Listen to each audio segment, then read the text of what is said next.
So pacing is a little problematic. Oh yeah, okay, so this. A comment on this.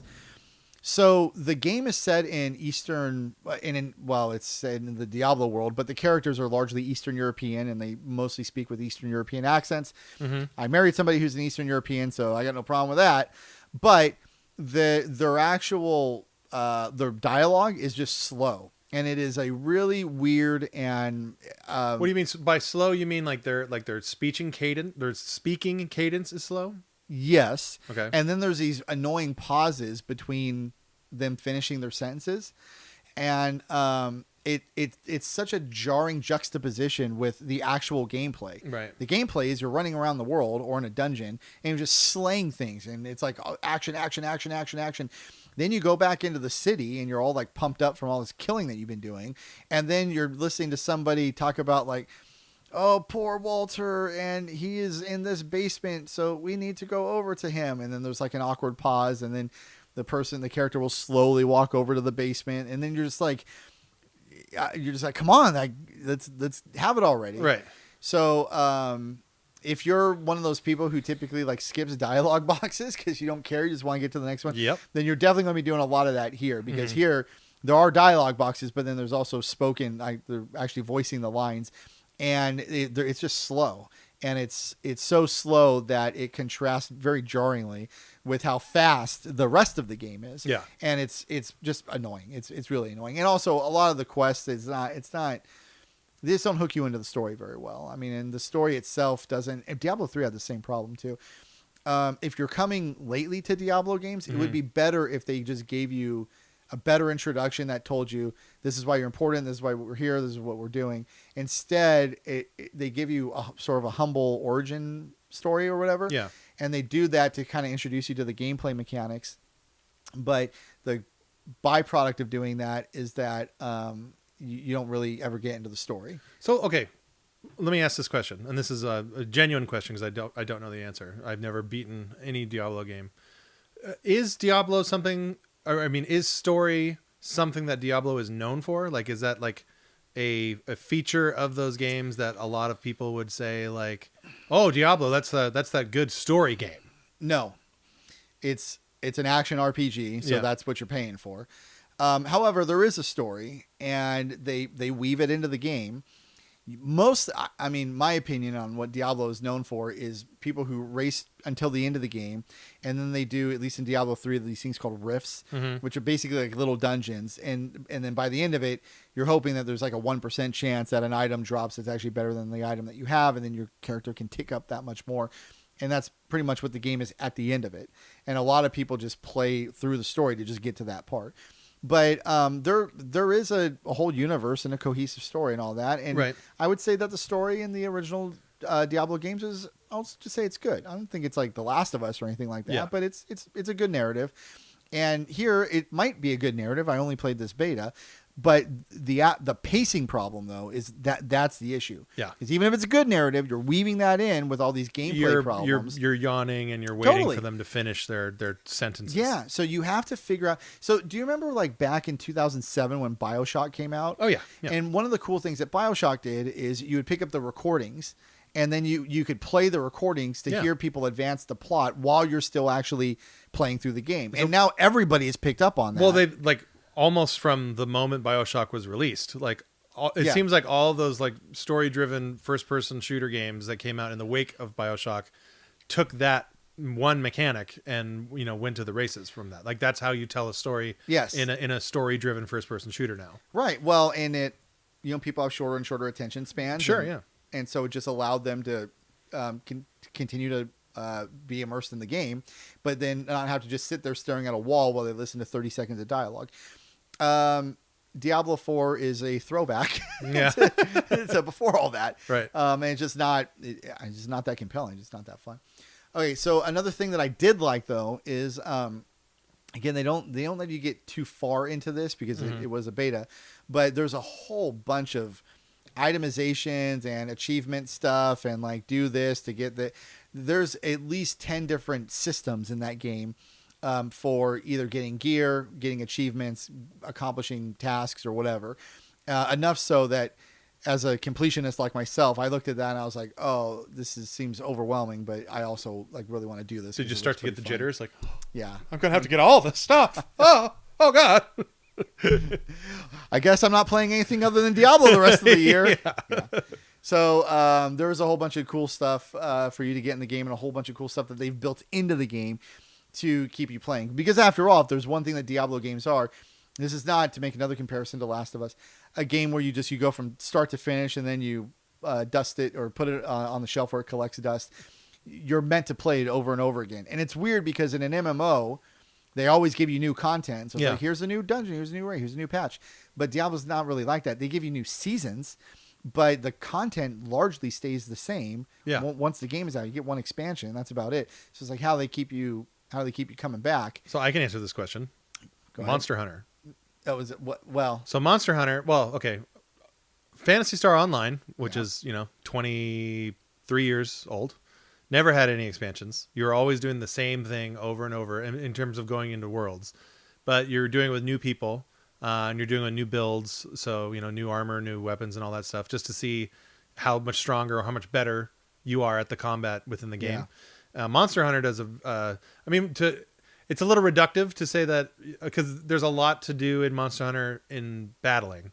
But pretty much like even after it, like Rise just had Sunbreak come out last summer, and it added only 1 or 2 new environments. And so like the total of environments in Monster Hunter Rise, I think, is up to 6 now. And they're like they're not like huge like worlds or anything like that. They look good and like they're functional and they need to be what they are. But the reason why you go and play Monster Hunter is for the loot and the combat, which sounds like that's what Diablo has kind of always been. Well, sure, but I understand, and you've played a ton of Monster Hunter, and I haven't. So tell me. Certainly haven't. Go ahead. So tell me if this is true. In Monster Hunter, the boss fights themselves are very epic. The monsters are very epic. Yeah. And there's a tremendous feeling of satisfaction when you take down a new monster for the first time, a new large monster. All of that is true. Okay. Yes.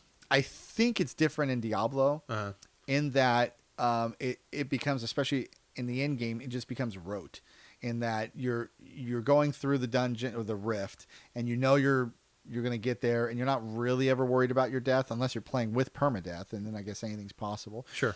But otherwise, you're just going through it, and then you're just you could almost do it while listening to this show, for example, because you don't have to think too much. It's a great thing to do. Yeah. And a better way to do it. All you Diablo players, watch this show while play Diablo while you're watching us talk about Diablo. While running through rifts and just slaying monsters sort of blindly and without thinking too much about it.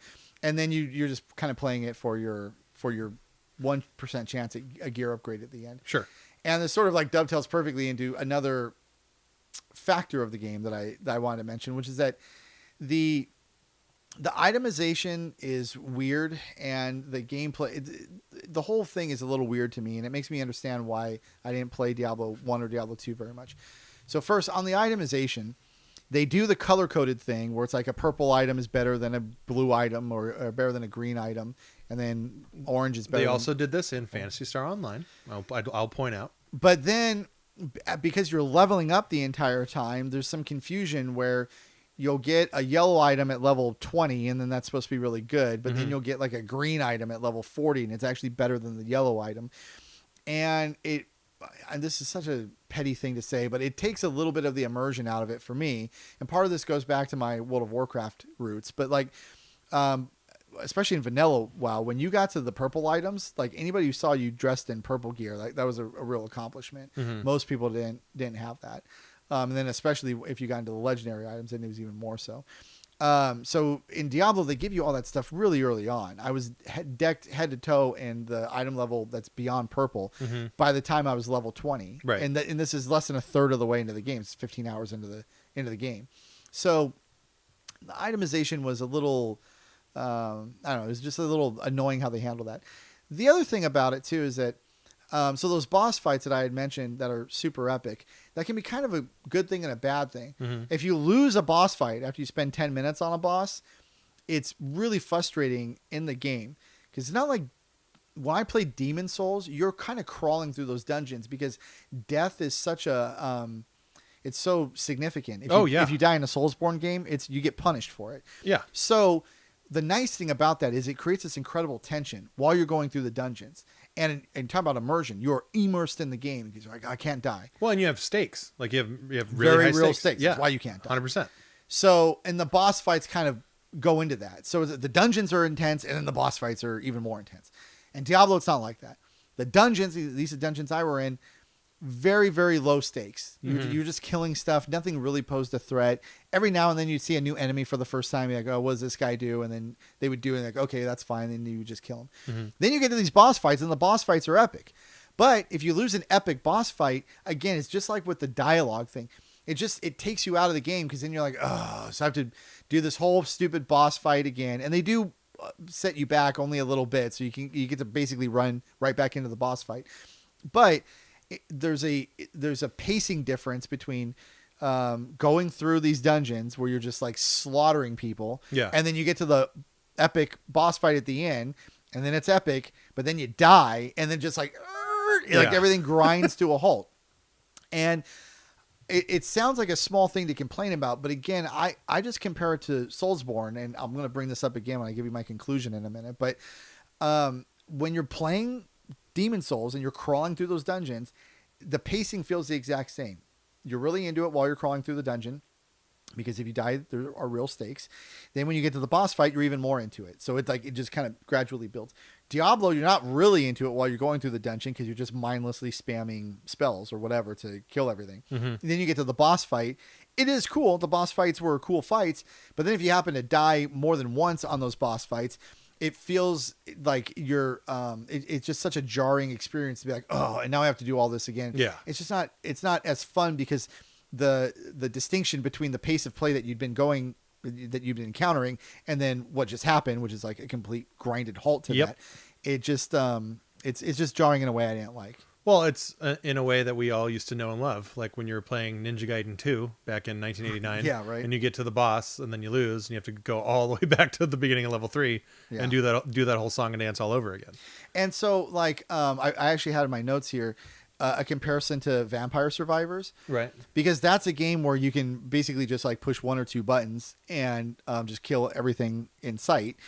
And that game was made by a guy who used to make slot machines for a living. I didn't know that. That's awesome. And I can't remember. I would credit the publication if I could remember where I read it. But somebody interviewed him, and basically he thought, like, how can I make a video game that has mechanics that are addictive like a slot machine? And then also he was thinking about, like, well, what is it that I do in slot machines? Because in the slot machine, people just push one button. And then you just kind of watch what happens. Right. So he thought, well, I'll make a video game where you only push one button, but the content of the game, I'll make it so that even pushing that one button or two buttons is still you still have the player really, really engaged. And then the product that came out of that thinking was Vampire Survivors. So, and you kind of understand it because Vampire Survivors, in one sense, is very similar to a Diablo 4 raid or dungeon. Right before the boss fight. I've heard Vampire Survivors be described as like a reverse bullet hell shooter, where you're the one that's shooting out all of the bullets, and that's all you do is just mow down things. Yes. That sounds like I need to play that game yesterday. Oh yeah, and I think it might be free on Game Pass. It is. Yeah, I've seen it. Yeah, and you can get it on your phone for like $2. That's awesome. And it's 8 or 16-bit graphics. Yeah. So, this is all right in your wheelhouse. It's everything I like. Where you been, guy? Yeah. That's fair. That's fair. So, that's the whole thing. And you're just like bang, bang, bang, bang, bang. And there's something that's just, it speaks to your monkey brain that we all have in us about the satisfaction of seeing a whole bunch of stuff destroyed on screen. Totally. Just killed over and over and over again. And the Diablo 4 dungeon is like that. And that would be fine as far as it goes. But then you get to the end of the dungeon and the game is like, oh, and now we're going to be Soulsborne and we're going to give you an epic boss fight that takes like 5 or 10 minutes. And that's the problem. Okay. So that's the issue that I'm trying to describe. I think I've tried 3 different ways to describe it. I hope I'm getting it across because it's crystal clear to me. I get it. The dungeons are fun. The boss fights are fun. Yeah. Combining the two creates problematic pacing for the game So- that annoyed me. Okay, real quick. This is a tiny bird walk, but because you said it, this is going to remind me. One of the things that I'm afraid of with Tears of the Kingdom, Breath of the Wild 2. Yes. So my complaint about the only complaint I have about the original Breath of the Wild is how much I missed Zelda dungeons. Like the temples were fine, and there was a lot of them, and they were always entertaining. But like what they had on offer, like to fight the legendary, I forget what they were called, but like you had like 3 or 4 major boss fights that were in these like miniature type dungeons that weren't full scale dungeons. Correct. No full scale dungeons in So the whole game. yeah. I guess, right? So my fear is that Tears of the Kingdom is going to have good Zelda dungeons in them, but like there's also going to be a ton of the temple stuff too. So I wonder if the dungeons are going to necessarily have the attention that they deserve to have, which like, so I just played Skyward Sword not that long ago. I bought the remake or whatever. Yeah. And like my memories of the Wii version aren't super positive, but going back and playing it again, my takeaway from that game was, wow, like these are some of the best Zelda dungeons I've ever played. So having just played those, like I really want those back in the next Zelda game, but I don't know if they're going to be able to deliver on having all of this stuff in this like epic gigantic game and then having it all deliver. And what a fun way to innovate too, because you had told me in a conversation offline, I think, that you're a little worried that what's this new one called? Tears of the Kingdom. Yeah. That it looks just like a absolute direct sequel Yeah. to Breath of the Wild, and that It looks more like an expansion. an expansion. Yeah. Okay. So one way to kind of provide new gameplay would be to have epic dungeons that would absolutely speak to Zelda fans, because that's what you were used to before you got to Breath of the Wild. When I think that I truly think that's the thing. Like if you got a bunch of Zelda nerds together, I think if you pulled them all and made, obviously they had to have all played Breath of the Wild. I think if not the single most, but among the most requested things is going to be, we miss having proper Zelda dungeons in a Zelda game. Yeah, with the secrets and the traps and all that. Yeah, all that stuff. Yeah. That would be pretty cool if they have that. I don't know if they're gonna have that. Yeah, I mean, we'll find out, I guess, in a few short weeks. Yeah. But so to bring it back to Diablo 4, Stay tuned for that content. We will. To bring it back to Diablo 4, though, so you're saying that the dungeons are great unto themselves. The epic boss fights are great unto themselves because they're kind of relatively new to Diablo. But mashing them both together is where there's a discontinuity. Well, if you die. Oh, right. Okay, got it. If you end up beating it, then it's great. It's like, oh, that dungeon was fun, and then that epic boss fight at the end, that was great. But of course, you're not going to one-shot everything as you play through. Well, there are different difficulties, so maybe you can do that. Mm-hmm. But then you might run into a different problem, which is then nothing's a challenge. Right. So if you're making it so that the dungeons are at all a challenge to you, even a rudimentary challenge, then you're just not going to one-shot all the bosses. I played probably 5 bosses, and one of them in particular I died several times to, and it started to really be not fun. And I was like, oh, God. And then the last note that I have here, which is sort of related, and it's kind of a good and a bad for the game. Mm-hmm. They have these skill trees now. They've really, really overhauled the skill tree system. And again, I only played one. Did Diablo 3 have skill trees? Yes. Okay, thank you. But this is significantly more expanded. Mm-hmm. And you can build, at least for the druid, you can build different types. Like in a druid, you shapeshift. So you can build towards like being a bear, or you can build more towards like, well, being a wolf. Mm-hmm. You can focus on health regeneration or healing, or you can focus on like attack spells, things like that. And changing my build allowed me in a boss fight I was dying several times in to kill the boss in the next time. Yeah. So and I think they're doing this on purpose, and I don't know if it's only for the beta, but you could you could change your build almost at will. So in previous games, there would be like a cost to doing that. At least in the beta, there's no cost to doing it. Mm-hmm. So it seems like they're kind of leaning into this idea that you will get a very different gameplay experience depending on how you choose to trick out your character in terms of the skills that you're going to give to them. Got it. My experience with that was fairly positive because it worked. I changed the build and I immediately was able to kill the boss. Mm-hmm. But the skill tree itself did seem large and overwhelming, and the game already has plenty of systems. I talked about that before, about all the different things that you can do. So I don't know if it needed all of that, or if it needed to introduce it to the player in the way that it did. But there was something that didn't feel intuitive about how the skills are. I had to put some real thought into my skill build, but even understanding it and then actually utilizing it. And that was a little off-putting to me. So the idea of different skills is great, but the implementation of it, I think, was sloppy. So skill tree, I have tried to play Skyrim many times, like on many different platforms now. And one of the reasons that I always find myself stopping is skill trees. I've come to find out that to me, skill trees or upgrades in general, like I feel like if a game needs them, like they need them like big time. So, average RPGs, whatever like that. But sometimes skill trees can be way too overwhelming to the point where like I actively go against them, where like I would rather not them be there at all in a lot of cases. Well, nobody wants to have to get a master's degree in your game to be able to figure out how to trick out their character. Well, and I think even more than that is like, okay, let's say upgrading in a game is like really difficult. A perfect example is like a Soulsborne, like Elden Ring or anything like that. Yeah. When you get late in the game, like to level up once is like you're talking about like 4 or 5 hours of gameplay.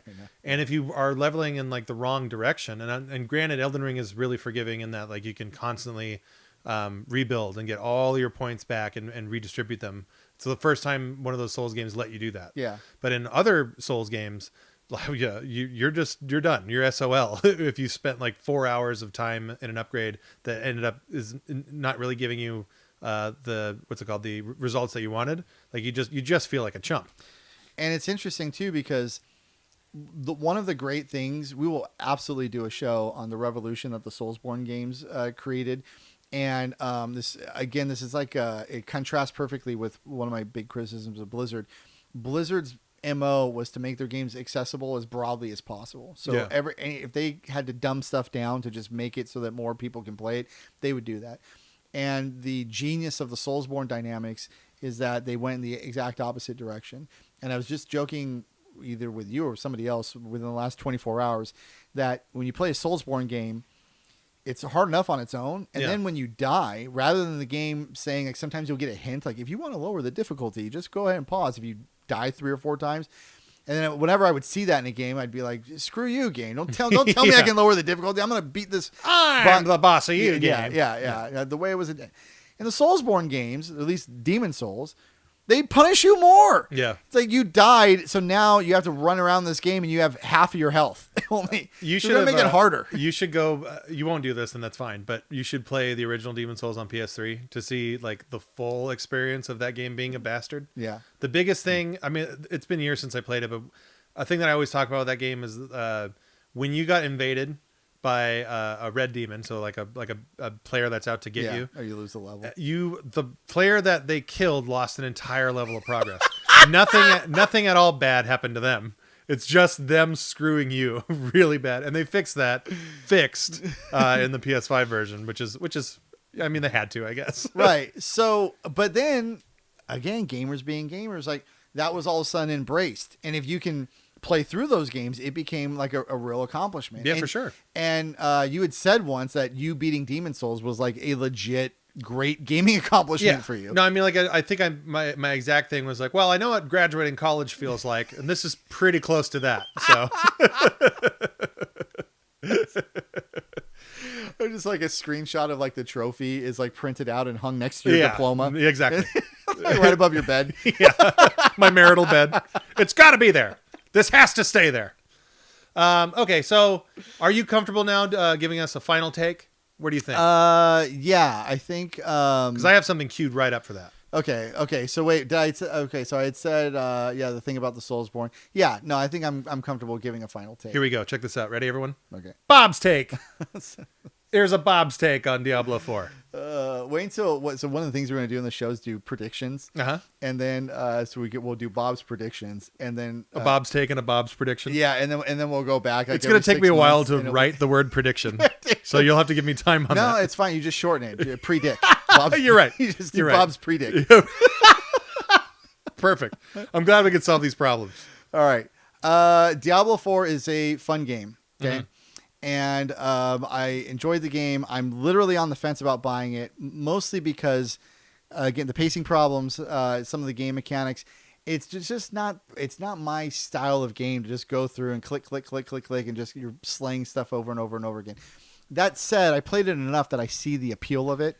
You played it for 15 hours across 2 days. Oh So, yeah, but that's no yeah, that's not here nor there. Just another Tuesday. Yeah, of course. So it's like it's certainly if you're a Diablo fan, you would buy it. You don't need me to say that, right? But if you've been wondering about Blizzard quality, I'll say this: it's worthy of the Blizzard name. That's probably actually a pretty good. And obviously, you are referring to the Blizzard brand of old, the one that brought us all to the waltz. The old Blizzard, sure. The last good-ish game that they made is probably Overwatch. That was almost 7 years ago, and this is consistent with that in terms of the overall quality. So, I liked it. I may buy it. I may not buy it, but it has some pretty fun things going for it. So look at this camera right here and give us your official Bob's take. Oh, Bob's take is maybe buy it. Maybe buy it. You've heard it here first, folks. Maybe buy it. Bob's take is a maybe. Hey, but we'll take a maybe buy it because it's a lot better than hey, this game is a gargantuan piece of trash. Go give me my Zoom camera again. Boom. Coming at you. All right. Bob's take on Warcraft 3 Reforged. Refund it. Refund that bad boy. Cool. Well, I'm as your friend, I'm happy for you that this isn't a mitigated disaster. It warms my cockles, so to speak, that this company that you've spent so many years loving that has done you dirty for these last handful of years. It's nice to have any sort of shining light in the darkness there. So that's good. Definitely. Oh, let me say one more thing too, which is that we might get a whole future episode out of this, but when I was playing Diablo 4, the Diablo game started in 1996. Yeah. I kind of wondered, I was like, is this gameplay going to be able to stand the test of time? Because now, even though they're not directly competitive, the Soulsborne games have kind of taken over that sort of dark, bleak, gothic. They've taken over the idea of what an action RPG is. Totally. Like the whole genre's them now. Great. Well, I didn't want to say action RPG, but I'm glad that you said it. So that's how it feels. Yeah. So is there room for a Diablo 4 that feels like Diablo 3 and definitely still has mechanics and a visual style that goes all the way back to Diablo 1? Or are you going to play that and say, not as good as Elden Ring, doesn't feel like that, like even either aesthetically or in terms of gameplay? And one way that I noticed this is that I should have brought this up earlier. Now this is the conclusion, but the sound in the game is actually pretty weak. I did not like the Diablo 4 sound. Oh. Just the eerie sort of sounds that you would go when you're walking through the world. Yeah. And I'll give two counter examples that where I thought the sound really enhanced the game. One is Returnal. Mm-hmm. Oh, dude, yeah. And we're going to do a whole show on that, I promise you. But Returnal, like the sound really enhances. Yeah, for sure. How the game plays. And I playing that game exclusively in headphones, by the way. That's the only way to do it. Absolutely. Yeah. And it helps with immersion. Yep. So that's a good counter example. And also kind of you're in a bleak world, right? So you need to have bleak music to sort of go along with that. And then the other example is obviously Demon Souls. Demon Souls, even when you're on the title screen on the PlayStation homepage before you've clicked play, and it has like this sort of sad string guitar that plays, and it's just like, God, what a depressing world I'm about to go into. Yeah. And then the music in the game is complements that as well. And so anyway, so those are two examples, and then you get to Diablo 4 and they have like some whiny violin-y type of music, but it doesn't, it just takes. So anyway, so as I was thinking about the sound, I was like, man, I just wonder if Diablo 4, much like we talked about RTS games are dead earlier, if this is going to be a thing where it was just you had your day in the sun and your arc, and it peaked probably between Diablo 2 and Diablo 3. Yeah. And now you're on the way down, and now it's time for a new champion. That new champion is the Soulsborne games. That hasn't happened yet. I don't know if that's a Bob Bear prediction. We look back a year from now when Diablo 4 is getting all these Game of the Year awards, and it's like, alive and well.